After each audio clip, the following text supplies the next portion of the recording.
மலேசிய இளைஞர் மேம்பாட்டுக்கு மற்றொரு பெருமையாக IYC எனப்படும் அனைத்துலக இளைஞர் மையத்தின் துணை இயக்குநரான பத்மசீலன் ஆசிய வட்டாரத்திற்கான 2025 காமன்வெல்த் இளைஞர் தொழிலாளர் விருதை வென்றுள்ளார். இவ்விருது 5வது உலக இளைஞர் தொழிலாளர் மாநாட்டில் வழங்கப்பட்டது.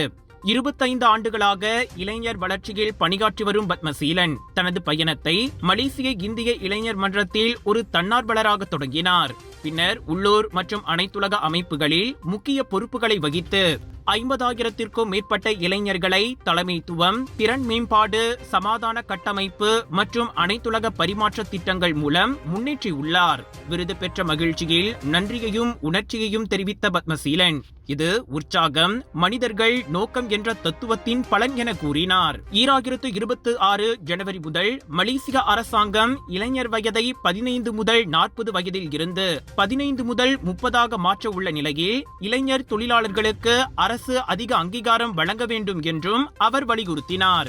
இந்த விருது தனிப்பட்ட சாதனை மட்டுமல்ல, மாறாக மலேசியா மற்றும் ஆசிய வட்டாரத்தில் இளைஞர் மற்றும் தலைமைத்துவ மேம்பாட்டை உருவாக்கும் அனைத்து இளைஞர் பணியாளர்களுக்கும் அர்ப்பணிக்கப்படுவதாக பத்மசீலன் தெரிவித்தார்.